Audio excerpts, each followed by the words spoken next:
2027 का चुनाव उत्तर प्रदेश में जैसे करीब आ रहा है, राजनीतिक पार्टियां हलचल में दिखाई दे रही हैं। अभी तक हो रहा था कि सिर्फ समाजवादी पार्टी पीडीए के नारे के साथ जिस तरीके से एक माहौल बना के रखी हुई थी, भारतीय जनता पार्टी 2047 का सपना दिखा रही थी, लेकिन मायावती के अकेले चुनाव लड़ने से कहीं ना कहीं राजनीतिक हलचलें बढ़ गई। आइए इन लोगों से बात करेंगे कि मायावती के अकेले चुनाव लड़ने से क्या वोटों में बिखराव होगा और त्रिकोणीय ये मामला बनता दिखाई दे रहा है। किसको फायदा किसको नुकसान होगा, क्योंकि 2024 में जिस तरीके से अप्रत्याशित जीत विपक्ष को मिली उत्तर प्रदेश में 42 सीटों के साथ इंडिया गठबंधन को, तो एक कयास लगाने लगा कि 2027 में कहीं ना कहीं सत्ता परिवर्तन ना हो जाए। लेकिन मायावती अकेले लड़ेंगी और काशीराम मैदान में जिस तरीके से वो 5 लाख की भीड़ 9 अक्टूबर जुटाने जा रही है, तो लोग कह रहे हैं कि नुकसान किसको होगा, फायदा किसको होगा, या मायावती एक राजनीतिक पार्टी होने की वजह से अकेले लड़ रही तो इसका कोई नफा नुकसान नहीं, सभी का अपना वोट बैंक है। हमारे साथ कांग्रेस से भी हैं, समाजवादी पार्टी से भी लोग हैं। राय साहब हैं जो आप प्रतिदिन देखते होंगे, इनको हमारे साथ। राय साहब ये बताइए, मायावती के अकेले चुनाव लड़ने से किसको फायदा किसको नुकसान? देखिए, मायावती जी का एक निर्धारित वोट है, वो परसेंटेज में है। मायावती जी हर चुनाव में बहुजन समाज पार्टी की एंट्री कराती आई है। अब रह गया सवाल कि मायावती जी की आधुनिक एंट्री, जो विज्ञान की आधुनिकता यंत्र से प्रेरित हो, जो बहुजन समाज पार्टी के दहलीज से खड़ी हो। हम समझते हैं कि एक गंभीर मामला है कि जो पहला 9 तारीख को रैली होने जा रही है, बहुजन समाज पार्टी का सत्ता से बाहर होने का पहली रैली होगी, जो 5 लाख की भीड़ जुटाने की कोशिश करे, पूरा लखनऊ नीला पट्टा से रंग जाए। बिल्कुल बिल्कुल रंग जाता था, ये भविष्य था, ये वर्तमान की बात है कि रंग जाएगा तो रंग जाएगा। तो अब रंग गया था, वो आसान डगर थी, आज रंग जाएगा। ये कांटों का बिछा हुआ सेज है, इस पे चलना पड़ेगा। तो इसमें डर भी है कि कहीं पैर पंगु न हो जाए। दलित वोट बिखरते हुए देखते हुए उन्होंने ये सब चीजें किया, आपको लग रहा है? देखिए, कोई दलित, कोई बैकवर्ड, कोई अल्पसंख्यक का वोट किसी के पास नहीं है। वोट हमेशा माइनस और प्लस होता है। वोट हमेशा जंग मुख्य धारा में पड़ता है, या तो सत्ता पक्ष को पड़ेगा या विपक्ष के पास पड़ेगा। अगर विपक्ष में बहुजन समाज पार्टी खड़ी है तो बहुजन समाज पार्टी को वोट पड़ेगा, अगर विपक्ष में और कोई खड़ा है तो उसको वोट पड़ेगा। तो आज जो तीसरी पार्टियां होगी वो वजूद खो देगी। अब तक का इतिहास का कालखंड तृतीय दल के लिए यही प्रमाणित नजीर देता आया है, जो हमने अपने पॉलिटिकल जिंदगी में जो देखा है कि तृतीय खंड को धारा में एंट्री नहीं मिलती, हमेशा फर्स्ट या सेकंड में मामला होता है। अब फर्स्ट सेकंड में अगर मायावती जी अपने को 2027 का अगर सेकंड प्लेटफॉर्म तैयार कर लेती है तो निश्चित है कि मायावती जी लड़ाई में रहेगी। लेकिन मुझे कोई पॉलिटिकल शतरंज का एक एक बिंदु का आप एनालिसिस कर लीजिए। आपको नहीं लग रहा है कि नुकसान किसका करेंगे? कई लोग कह रहे हैं कि इधर पीडीए का नारा गया, पीड़ित दलित अल्पसंख्यक, पिछड़ा दलित अल्पसंख्यक, तो कहीं ना कहीं कह रहे हैं समाजवादी पार्टी का नुकसान ना हो। कोई समाजवादी पार्टी का नुकसान नहीं होना है। जो नुकसान होना है वो भारतीय जनता पार्टी का होना है। बिल्कुल। अब बीजेपी का नुकसान होना है, बहुजन समाज पार्टी मजबूती से लड़ती है।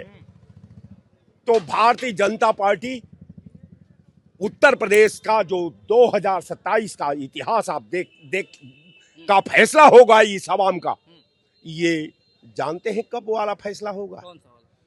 जो 2089 से पहले भारतीय जनता पार्टी उत्तर प्रदेश में लड़ी थी, बैक में चली जाएगी। बिल्कुल। भारतीय जनता पार्टी का ये अंतिम चुनाव होगा। मैं आपके चैनल पर 47 तक सपना देखें भाई। आप मुंगेरी लाल का सपना अच्छा देखने का सबको अधिकार है, लेकिन सपना के सकारात्मक शतरंज को बिछा करके अपनी मास्टर प्लान को मूर्त रूप दे करके लक्ष्य को प्राप्त करना, ये अलग की बात है। ये बकवास की बात नहीं है। राजनीति जो है नीतियों का खेल नहीं, संभावनाओं का आनंद धरातल है। आप रहिए हमारे साथ, इनसे पूछ ले। मौर्य जी बताइए, MY समीकरण को कह रहे हैं मायावती जी आई हैं कि तोड़ने के लिए कहीं ना कहीं समाजवादी पार्टी का नुकसान होगा, मुसलमान बसपा की तरफ जाता दिखाई देगा, क्योंकि जो चुनाव में पड़ा है 2024 में, दलितों का वोट, मुसलमानों का वोट विपक्ष को एक तरीके से एक तरफा मिला, तो उसको कह रहे नुकसान पहुंचाने के लिए मायावती जी जो है चुनाव लड़ेंगी और भूमिका में रहेंगी, किंग मेकर न बन जाएंगे। कुंभकर्ण की नींद पूरी हो गई, हमारी बहन मायावती जी की वो पूरी हो गई है। भाजपा वाले ने जगा दिया, आप उठो, टाइम आ रहा है, अब 2027 का इलेक्शन आ रहा है, इसीलिए अब मायावती सो के उठ गई है। हाँ, 9 तारीख को जाग गई, 9 तारीख को जाग गई है। और जनता तो 2024 में ही जाग चुकी थी, मायावती तो अब जागी है हमारी, वो अब जागी है। जनता 2024 में जगी हुई थी, तभी लोकसभा में आपने देखा होगा कि कितने सीटें विपक्ष की आई हैं, कितने सीटें मायावती जी को आई है और कितने भाजपा को आई है। नुकसान नहीं होगा, ये बीजेपी को नुकसान करेंगे, बहुत ज्यादा भाजपा को नुकसान होगा। लोग कह रहे हैं बीजेपी ने इनको कहा है कि लड़ो, अकेले लड़ो, बीजेपी के दबाव में आपने बता तो दिया है कि भाजपा वालों ने जगा दिया कि उठो उठो, नींद पूरी हो गई अब है। जनता की नींद तो पूरी 2024 से ही पूरी हो गई थी, तभी तो वोटिंग एक तरफा हुई ना। दलित पिछड़ा सब जात एक देखिए एक तरफा वोट हुई, तभी तो कांग्रेस की और सपा की सीट मिला के 43 सीट जीती है ना। इसी को डर के लेके भाजपा वालों ने मायावती को उठा दिया है। नीला पट्टे से रंग जाएगा 9 तारीख को, 5 लाख की भीड़ सिर्फ लखनऊ में दिखेगी। हर विधानसभा में लोग, दलित समाज के लोग, बसपा को सपोर्ट करने वाले अपने विधानसभाओं में एक जनसभा करेंगे। मतलब आप कह रहे हैं कि नुकसान किसी का नहीं होगा, नुकसान कहीं ना कहीं कह रहे पीडीए का होगा। जब इतना दलित और पिछड़े जात के ऊपर इतना अत्याचार हुआ था, तो मायावती जी कहाँ थी हमारी? वो तो सो रही थी ना। कितने कितने कांड हो गए, हाथरस को लेके देख लीजिए, रात में टायर और कोई केमिकल ऐसा बाकी नहीं हुआ कि तुरंत उसको जला दिया गया। इतनी ताबड़तोड़ एक्शन होगी, तब मायावती जी हमारी कहाँ थी भैया? इतना कांड, हाँ जाग चुकी है। लेकिन अब वो 47 वाला सपना आपने, अरे 47 में तो मोदी जी पता नहीं जिंदा रही है कि नहीं रही है। आगे कोई देख के आया है यार कि मैं जिंदा रहूंगा कल की आप जिंदा? यूपी के राजन योगी जी तो हैं, योगी जी तो रहेंगे ना। अच्छा, योगी जी क्या भगवान हो गए हैं क्या मेरे? भगवान तो है नहीं, किसी की मृत्यु किसी की जन्म कोई देख के नहीं आया है। ये चीज आप भी मानते हैं, मैं भी मानता हूँ। अभी कहिए मैं सो रहा हूँ, कहिए मुझे अटैक पड़ जाए, अरे ऐसा नहीं भैया, क्यों नहीं? मैं कोई पैदा थोड़ी ना, मैं भगवान ने थोड़ी ना पैदा किया है यार, मेरे माँ बाप ने मुझे पैदा किया है। मैं मोदी जी की तरह नहीं कहूंगा कि मैं ऊपर से ही सीधे फेंक दिए गए और नीचे आ गए। आप नीचे से ही आए। अरे क्यों नहीं आए हैं? गरीबी है इतनी, मैं देख रहा हूँ। लेकिन मायावती जी ने जो बताया है, 5 लाख जो कार्यकर्ता आ रहे हैं, आप 1-1 हजार रुपया के हिसाब से आप देख लीजिए मायावती कितना खर्चा करने जा रही पैसा।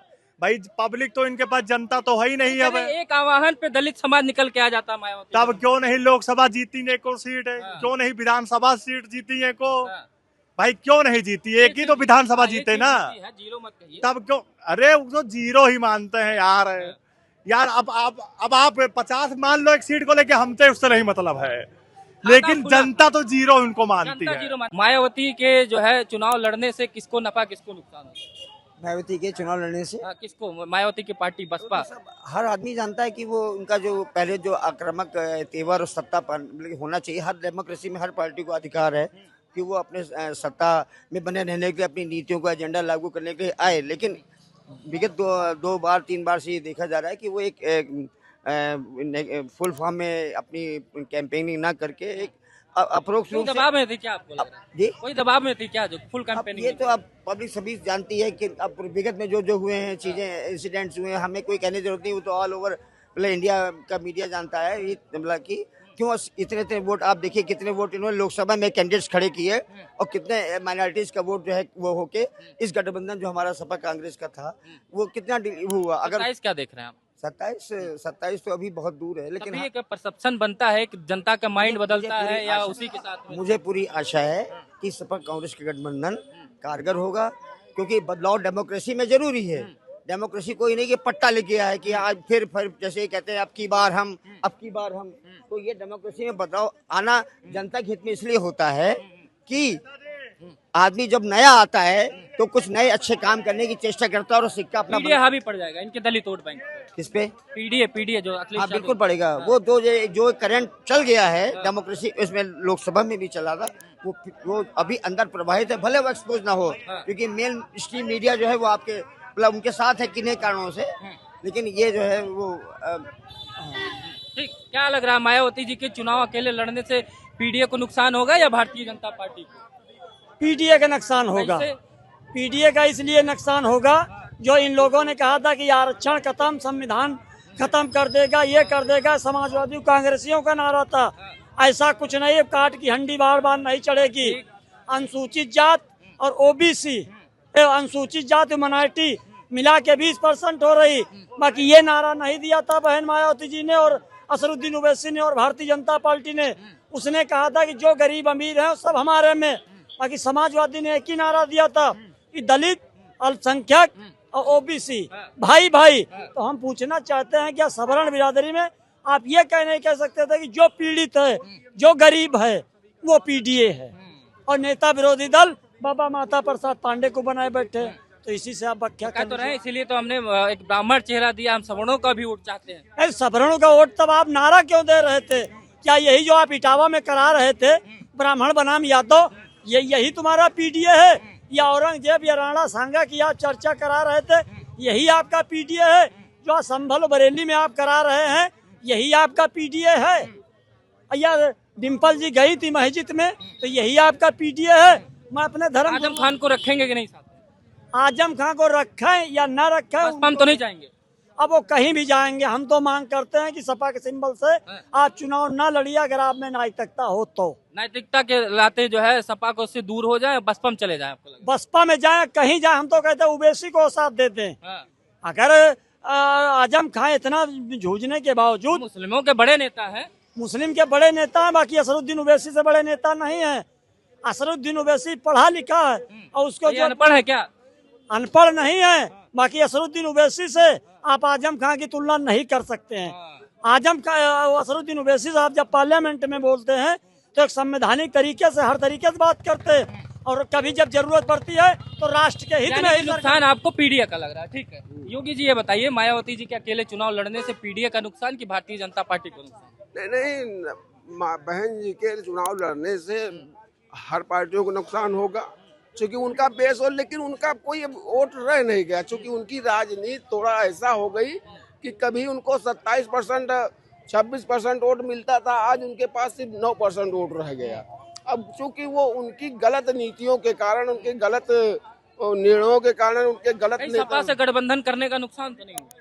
नहीं, भाजपा को नहीं होगा। इनको सपा से जो गठबंधन मायावती जी ने किया, जो मायावती जी ने बड़ी भारी भूल की, जो सपा से गठबंधन किया, जिसका नुकसान इनके समाज में गया, क्योंकि 2024 में सपा को मिला, सपा का वही वोट बचाने के लिए कर रहे हैं क्या? वही वोट बचाने के लिए कर रही हैं। अभी इतनी जल्दी स्ट्रगल नहीं कर पाएंगी। और एक जाति की राजनीति ने, हालांकि वो अपने भाषणों में कह रही हैं कि हम हर समाज की बात करूंगी, हर समाज, सर्वजन हिताय सर्वजन सुखाय की बात कर रही है। मैं सारे समाज के दबे कुचले पिछड़ों की बात कर रही हूँ, गरीबों की बात कर रही हूँ। हमारे साथ सबका हमको समर्थन मिलेगा। अब लेकिन ये संभव नहीं है, क्योंकि ये राजनीति से बहुत दूर हो चुकी है, से दूर हो चुके हैं, इसलिए अब वो बात इनके में 27 में क्या दिख रहा है आपको? 27 में तो क्योंकि आप देख रहे हैं जो माहौल बन रहा है, जिस टाइप देश का माहौल बन रहा है, जिस तरह विपक्षी पार्टियों ने देश में गदर मचा रखी है, और जिस तरह ये मुस्लिम समाज ने जो जिस तरह के गदर कर रखी है देश में, हर जनता आप लोगों के हिंदू मुसलमान हो जाएगा। हाँ, बिल्कुल बिल्कुल, तो बीजेपी का फायदा कहीं ना कहीं, बिल्कुल वो पूरा फायदा वो कोई, चूंकि राम जब बना जी अकेले लड़े और चाहे गठबंधन से लड़े, मुसलमान हिंदू करके, और जो है बीजेपी सत्ता में आ जाए। हाँ, कहते हैं जो विधना दारू दुख दे हैं, अकेले बुद्धि सब हर ले हैं, वही विपक्ष की इस वक्त स्थिति है। उसको ईश्वर ने वो जो अच्छा करना चाहती है, और लेकिन वो अच्छा नहीं, वो खराबे हो जा रहा है। बलिष्ठ है योगी जी का, लेकिन इधर मायावती जी आ गई है, अकेले लड़ेंगे, नुकसान कहीं ना कहीं आपके पीडीए को ना हो जाए। नहीं, अगर मायावती जी लड़े बहुत अच्छी बात है, बड़ा अच्छा संदेश है कि बहन मायावती जी मैदान में आ रही हैं। 27 में आ जाएंगी, कम से कम जो उनका वोट है भारतीय जनता पार्टी में न जाके उनके पास रहेगा। मुसलमानों में तो थेद डालेंगी। देखिए ठीक है, मुसलमान भी स्वतंत्र है, वो इस देश का नागरिक है, उसको जो अच्छा लगेगा वो करेगा। तो नुकसान एमओआई समीकरण आप ही का है। पहले मेरी बात सुन लीजिए, वो बहुत बुद्धिमान है, वो ये निर्णय लेना जानता है, अच्छा क्या है बुरा क्या है, किसके साथ वोट देना है, किसके साथ नहीं देना है। उसको ये पता है कि जहां हमारा सम्मान सुरक्षित है वो वहीं जाएगा। वो 24 में दिखा दिया है। और वही नहीं, आपने देखा है उत्तर प्रदेश के तमाम लोग, मतलब पीडीए, अगड़ा पिछड़ा सभी लोगों ने वोट दिया है, तब 5 लाख 6 लाख वोट हुआ है। ऐसा नहीं है एक जात 2 जातियों से मिला करके 5 लाख वोट होता है, ऐसा नहीं है। आपने 24 को देखा है, 27 में एकदम कंफर्म है।